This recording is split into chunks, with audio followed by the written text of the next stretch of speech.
Hello, everyone, and welcome to D2C Dialogues. Today, we have with us Puru Gupta, founder of True Elements. Their LinkedIn profile reads like this: True Elements, food that does not lie. What you see above is part of our world that is made of truth, not a world full of lies, jargon, or false promises, where what is written on the pack is what's in it, and vice versa. Food ranging from nashta to tiffin, from breakfast to snacks. Welcome to D2C Dialogues, Puru. Thanks, Dr. Ritesh. So the first question that comes is, you have got an excellent and a very rich background. What was the genesis of the idea about True Elements? How did it come up? So we originally, like Shrit and I, we are two co-founders who started this. I think we wanted, based on China, based on our learning, based on what we saw around us, we saw that there is a very latent need of making people conscious about health before it gets too late. And that's how we started. I said, how can we make people conscious before they see someone around them being sick and then they say, oh, I need to watch my weight, or suddenly they start feeling chest pain, they start looking at their health. We wanted to change that. How do you be more proactive? But as we started building it, we also realized that we are not the only ones thinking like that. There are many others who are, claiming that sensitivity, saying, yeah, health ke liye acha hai, this is good for you. And we realized that health has got so many connotations that even garments were being sold as healthy.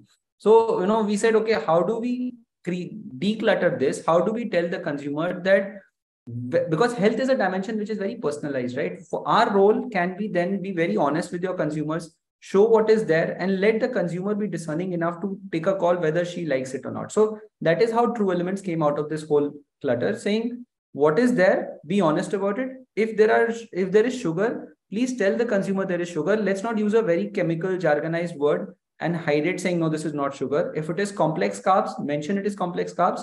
And if it is actually without sugar, make sure you try your hardest to make sure the product is without sugar. That is how True Elements came in. Most of our products are recommended today by dietitians, by doctors, because they have seen that coming out. And that's what I think the genesis started for what True Elements is today. The name is True Elements. Can you just give us, some insights on why the True Elements as a name also came up? So, I mean, it was suggested by one of our partners, but the moment we saw it, I think it sort of told us what we stand for, because the elements that so if you see any ancient practices, everything, these are all elements, 5 elements, 10 elements, everything can be, broken down into the smallest of elements. But if you start with those at the truest form, what will come out of it will actually be true and honest. So for us was that true is not, and how we defined elements is not just the product, but also the way you talk about the product, the team that sells the product, the team that makes the product, the team that goes out and talks to consumers or doctors. They're all elements to true. And if all of us are what we are, all of us are true to ourselves, that is what we also said, okay, all of it together comes up as True Elements. That's why True Elements came in, and that sort of held us a very strong meaning to us. Like, there's this cup that I just saw, when we gave it to our entire team, it reads, be true, be you. For that also, it is like, what you are, just be yourself. If you are yourself, you are your True Elements. You are in your True Elements. So that's how Absolutely. Be yourself, whether it is food or a human being, be true to yourself. And that's what True Elements is all about. Yeah. Now, coming back, once the idea was there, and, you also came up with a wonderful name, health as a category and food also as a category. How did you merge both? Because you did not have that kind of a background of manufacturing, and especially in the food side, and then the sales, distribution, so on and so forth. But coming back to this part of the product part, how did you find it challenging enough for you to create those products without any experience, etc.? No, absolutely. So I think I would. So between Shrit and me, we are two co-founders who started this side I mentioned. So I think the difference or the skill sets differ. I'm a sales guy. I have been in FMCG. I know go-to-market. I understand marketing. I understand sales. Shrit actually comes from an HR and ops background. So he was an out-and-out HR. But I think his passion for food is what is, today, whatever food products we have, it's all credit to his passion.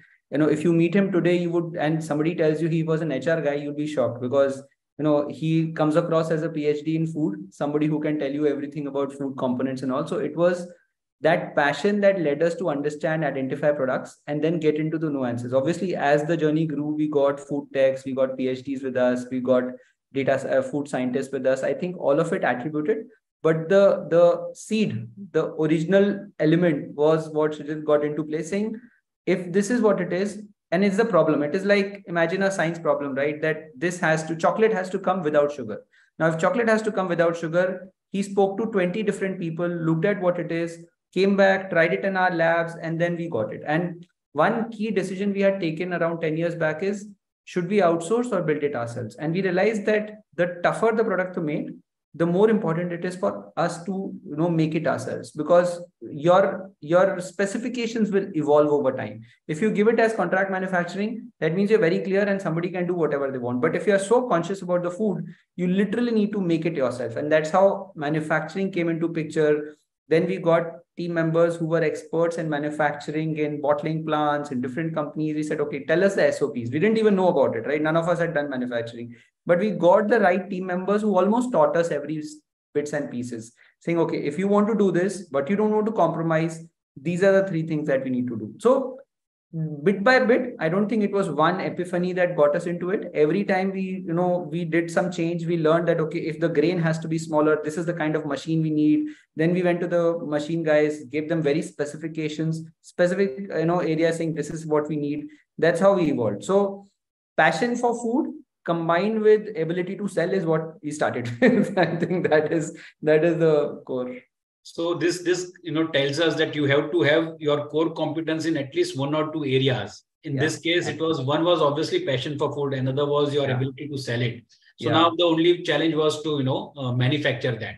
Yeah. With what products or what product range did you start?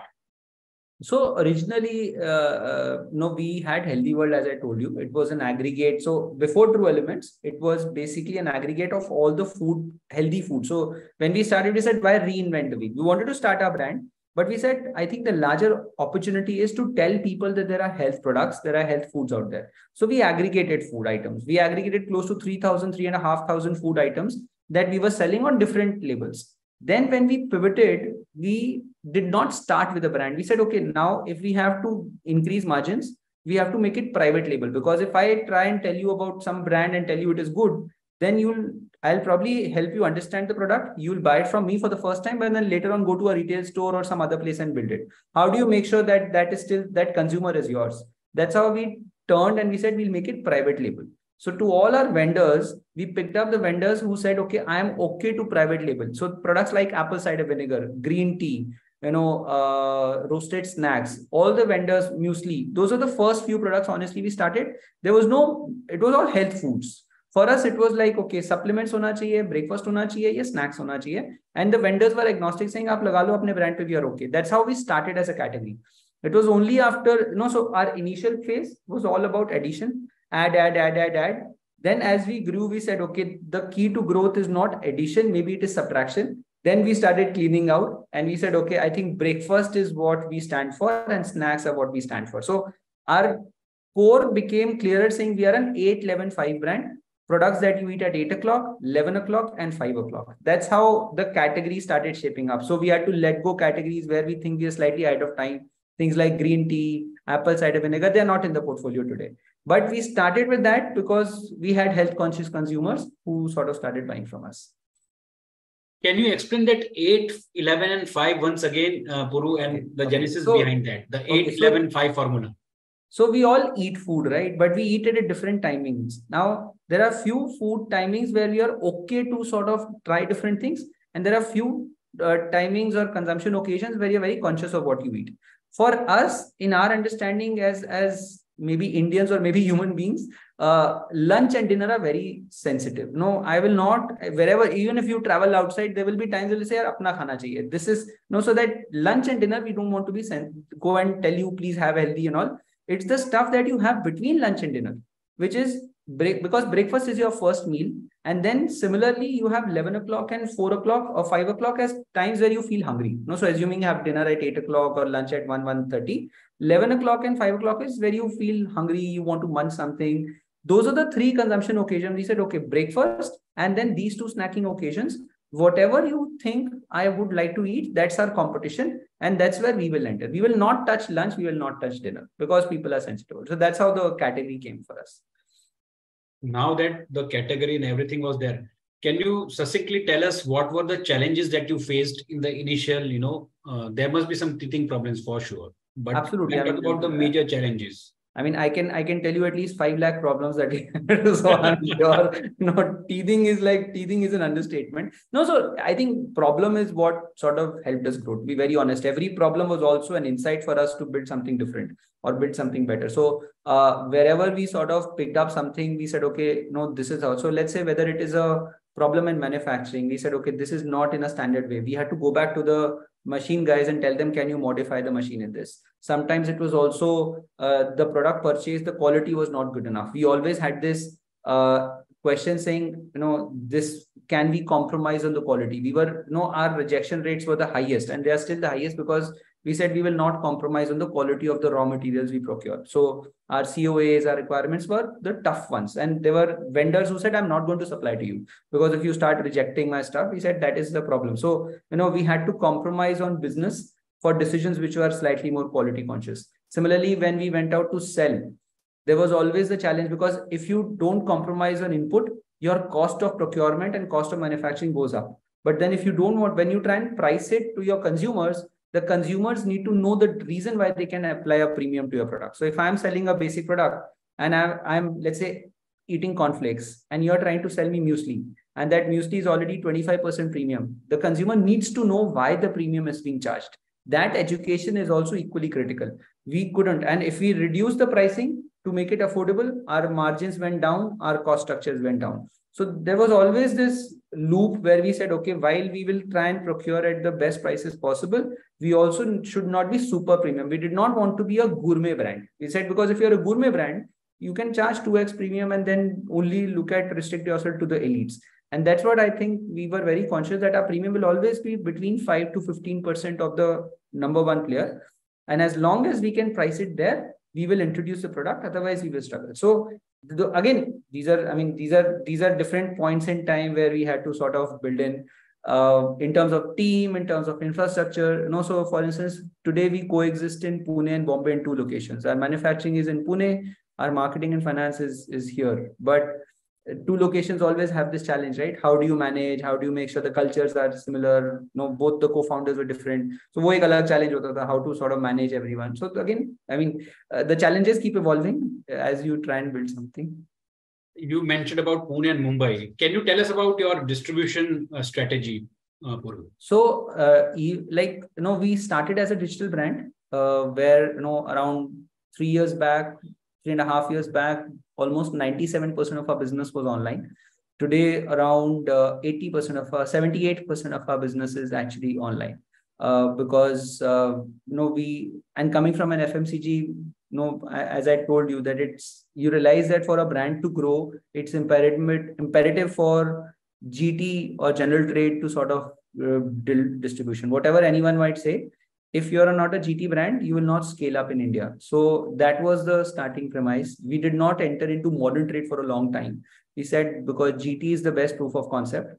And as part of general trade, we started distributing stores across India. We said we will not restrict to one geography, but skim across. So our whole GTM approach was skimming and not penetration. We picked up the best GT stores right below modern trade, the self-service stores, the D-shaped stores, and then started distributing products there. So today we are there in some 15,000 stores, but we started with some 3,500, had a sales team to sort of build it, had distributors covering that, and then, built on retail fundamentals in those stores, lines per bill, productivity, all the typical FMCG stuff. Awesome, Puru. How many cities you are present currently? So we would be there in some, I think, 63, 64 cities, because tier 2, tier 3 towns also have consumers today. It's an understatement if somebody says these are only restricted to top 6. Obviously, top 6 contribute almost 60, 65%, but I think the tier 2 or towns have much more, purchase bandwidth, which others don't. I think that's something that very, brands realize subsequently when they have a GTM. You said you started with an online brand, and that's what most of the D2C brands do. And then they, after settling down online, they move to offline. Similarly, in your case also, things happened. Now, from a 97% online sales to 78%, when did you realize that this was the time to make the shift? So two things. I think one, we realized from our Healthy World experience that DTC for a food brand has to be very conscious. You can't we had to be clear what category we are operating. If you are a grocery brand, then people will not come to your website to buy grocery. You have to be at a place where grocery is being bought. Whether it is your Parchuni's Dukan or whether it is Amazon or whether it is Big Basket, we realized that we would need to be there and not DTC. So we obviously underballed our entire DTC, we underplayed that. So that's where the grocery started coming in, that if you're in the grocery basket, but then as we were building, we said, okay, we are actually operating in a 3 to 4% category, where the consumers are just 3 to 4% of the universe. There is a balanced 96%. Where if we start scaling up, we'll actually see a category user. So initially, when we started getting proof of concept on e-commerce channels, then we said, okay, now can we enter into the grocery basket at other purchase points where consumers are shopping? So that was the genesis for us to start. And thankfully, we were in Amazon, where it was FBA fulfilled by Amazon. So we had very rich consumer data, and we could see which consumers, which cities people are buying more from, what are the kind of products people are buying. So for us, that became a big insight. Let's say somebody said, okay, within, let's say Vijayawada is something which is really picking up. So we used that insight and said, okay, can we build distribution there? Because that's a first cue for us to know that maybe those cities, the consumers are buying more. And that's how we started. Otherwise, all the rest of the research is secondary, right? Aapke brand ke liye kaun sa fulfill hoga, kaun sa sahi hoga, you don't know. And that's how we started sort of moving around. So the distribution strategy naturally, evolved from where most online shopping happened. Yes, absolutely. And that became a good surrogate for us, because top 6 is where everyone is, right? And sometimes I can give you an example, let's say within Bombay itself. So when you look at Bombay, you would say, oh, Colaba, Bandra, Worli, these are the big markets. But for us, the first market we touched was Kharghar. And that's where we got the best offtakes. That's where we got the best repeats, because that's where the younger population also started building up.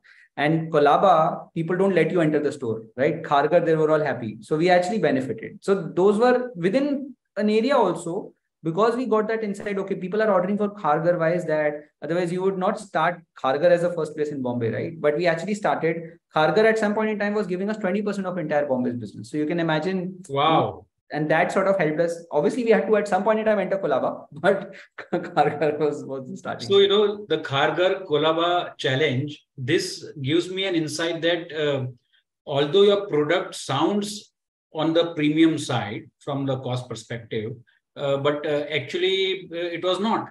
Yeah. No, and more importantly, see, it's premium is versus what you're using, right? So, while there is a very boring maths, but we actually have maths to say if you eat True Elements, you actually feel full for longer, and hence you eat less. So mathematically, you end up spending less on food. But wo ab kaun samjhayega? Like I don't want to apply maths. But what happened was, our first feedback we got was we had a 65% repeat on Amazon, which was almost 2/3 people were coming back and buying within a month, which means once you're in the household, there is some confidence level. Yeah, product acha hai, taste acha hai, it's actually good for me. And that's how, that started giving us confidence that, okay, that means people might think of premium at the starting point in the store, but once they buy it, they find value in, and that's worth spending, and hence people come back. That was how it started. Just to take the conversation ahead, did Colaba and Bandra give the same results as Kharghar? No, and that's again, that was more of a financial call, because to be honest, the cost to serve, to operate in a Colaba and Bandra is very high. There's so many brands, everybody's ready to pump in money, that our share of shelf was very limited. So we didn't even get an opportunity to be shown to the consumer. So while people might probably come back, but let's say when I get a full aisle in a Kharghar, I probably just got one facing in Colaba. So my chances of consumers coming in buying from the store were very limited. Even though, so wherever we took some hard calls, wherever the shopkeepers started believing in us, let's say before Kolaba, Powai became a good hub for us. So, then people said, okay, now your stuff moves. So let me, because a retailer wants the stuff to move. That is the basic thing, right? So if they see the stuff moving, offtake happening, they started buying again. So dhire dhire, then we started. So Puru, from sales and distribution, let's get into marketing. Can you, tell us about any of the some interesting campaigns or some standout marketing strategies that you have implemented, which has, aided the brand awareness and the brand preference amongst the customers? So, we've always been conscious about not overspending, because we said, okay, so there are two types of marketing.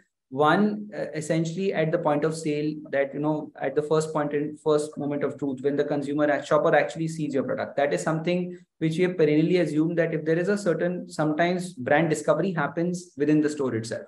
So we started investing in that, where in the store, can you have the right collaterals? Can you have the right communication? That was the first point where we said, okay, we know it.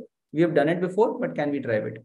But the second piece was brand awareness outside that, because when I walk into the store, if I am familiar with your brand, then probably I'll still go to that aisle and look at you. But if I don't have any brand familiarity, then I struggle.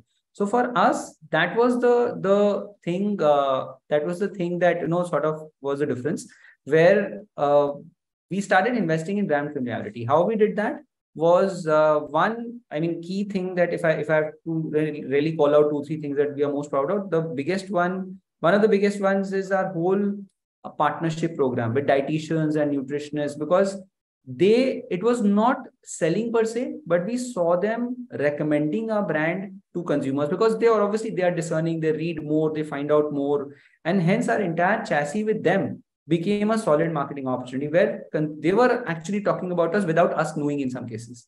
So where their clients were recommended True Elements. We used to get photos saying, hey, this is what, imagine somebody's recommended. So this was a strong one. We also called out, one of the campaigns we did it last year was food that does not lie. I think that is something that really built in a lot of familiarity, where we said, and there were two connotations. Okay. One was food that is true to you, and the other was food that does not lie. So consumer behavior psychology says that if you say does not, people look at it more, versus, because everybody is saying we are true to you. Everybody is saying, we are right. But if somebody says we do not lie, then you start being more curious. Okay, what is lies then, right? That means there is lies. So that sort of helped us in saying, okay, there is lies out there. How do you sort of talk about it? Nice. Puru, let's come to the funding part now. Can you share some insights about how on the True Elements journey of securing funding? Because every startup has this problem. And, when I had asked the challenges in the initial stage of this discussion, one of the challenges which I know and every startup founder knows, and that's of finance. How did you overcome, and, at what stage this fundings happen, and how did it help, True Elements go to the next level? So, I must put a caveat that we are not the best people to recommend how to fund. So, because this is more from your experience. This is more, sorry to interject. This is more from the experience, your experience in the health food category. Yeah, see, honestly speaking, if I have to use an analogy, in the last 12 years, we have more number of days where we have, been stressed about funds than the days where we have not been stressed about funds. So clearly, so we are, but on a very honest way, I think what we have picked up is that when you start your journey, and I've seen, because, I've met a lot of founders, and this is a big distinction that I've picked up. When you start your journey, you have to be sure, are you building a business, or are you, scaling a startup? The moment and I've seen even with the whole VC community, PE community, they look at this, because I think if you're building a business, there is a very different set of people you need to raise funds from versus scaling a startup. Because scaling a startup is more like, in the public markets, when you're investing, you really don't care about the business. You look at how scalable is that stock going to be? How will this grow or not? That distinction versus, is this business right in the most fundamental nature? Is this business going to drive? Is this business going to scale up beyond this? And that's why the kind of investors we have got, are actually the ones who are looking at business than the ones who are looking at scaling startups. I mean, practically in my last 12 years, I've met almost every VC in the FMCG food vertical, and most of them have struggled saying, okay, because when you're scaling a startup, there are decisions you need to make which are slightly more short-termism, which are slightly more short-term to medium term. When you're scaling a business, you sometimes take tough calls, right? Which are for the long term. You might have to take a hit in the short term. It will stress you out, but from a long-term business, it does not dilute the equity of the brand that you're building. So those are two things where you struggle. The kind of funds, and hence every time we've raised, I think 3 or 4 times, every time we've raised, it's almost been with somebody who believes in the ethos of the business, who says, okay, you're building a business and your fundamentals are correct. You will scale up. It will take a little more time, but you will scale up. So right from our angel investors who sort of invested saying, okay, you guys are building something which is more long-term, they invested. Some of them, actually sold their house also to sort of invest in us. That's kind of angel investors we had. They had so much faith. To, let's say, the latest one, which is what Marico, invested. They also believe that, okay, you're building a business. When you're building a business, that's a very different way to grow versus trying to scale a startup. And I think that's been and we have stuck to it. We have struggled on some things. We've also got distracted sometimes. Like, okay, now, and there have been mistakes we made. There have been 2 or 3 times where we have tried to change the business model in order to raise funding. VCs ko acha lagega. But then we said, no. Stick to what you are, because every time you try and do something that other person wants, you will eventually start diluting yourself and you will not feel good. That, I think, is one recommendation I would give to anyone looking at funding. Thanks for that. From a future plan perspective, from a sales and distribution angle or from a product portfolio angle, how are you going to expand? I think what we have started building is, while we call ourselves a breakfast and snacks, when we look at consumers, when we ask them, they think of it as a food brand. And when we are a food brand, that is honest to you, that if you buy, you have the trust, okay, if it is 2 elements, it must be good. I think that's the space for us. So in the categories we operate, in the portfolio we operate, we will not dilute the promise that we are giving to the consumers. But at the same time, we can be in different shapes and forms. So whenever you pick up a True Elements product, you should have that trust, okay, inka hai to acha hi hoga. And if that is the case, that is what we still want to make sure that we scale up. We still want to get into categories that are adjacent to within the 8-11-5. There are so many new categories, let's say peanut butter, or recently we got into cereals, into millets. All these are categories which are actually 8-11-5. And that's the kind of categories we will build on. Again, reiterating the whole strength of GT, I think distribution is imperative. As you become a grocery brand, you need to get into every touch point where consumers are buying food, and hence all the offline is something that we will continue to drive and scale, including modern trade, including specialty, including hotels and restaurants, where I think some of the in-bar menus are now keeping True Elements. So those are things we will continue scaling. And yes, I think since we are running a business, it's also important that we run a profitable business. We don't run a business which is negative EBITDA going on. I think I'm sure that is one of the core principles RAI must be teaching as well. So we want to make sure that the business is profitable and sustainable. That's, I think, one of the goalposts. Any international plans, Puru? Yes, I think as we scale, international is again, there are tactical ways to sort of look at consumers. We've also seen a lot of Indian diaspora ordering, but I think as we scale up, we do see that as long as we ensure the premiumness and the quality of the brand, I think it has an international objective. We do see in the next 2 to 3 years ramping up across countries. Final question before we go to the rapid fire round. What is your advice to upcoming D2C or food brands? I think the biggest thing is we tend to, and again, because I'm a victim of that, we tend to sometimes be over obsessed with our product. I think one of the biggest advice I would like to give is speak to consumers. You will understand that it does not have too much meaning in their lives. So, as long as you can make them a slightly better person or a slightly happier person, you will know the role that your product is doing in their lives. And hence, sometimes we tend to be over obsessed about building a DTC site that consumers will come and buy. Aisa nahi hota hai. Be honest. You will find out where your consumer is buying, and they will start picking you if you give them enough importance. That's my advice to at least other people. Thanks, Puru. Now we go to the final round, and this is the rapid fire round. Sure. I will be shooting some questions to you, and you can throw it out of the stadium. Okay. What's your all-time favorite snack flavor from True Elements? Dark chocolate granola.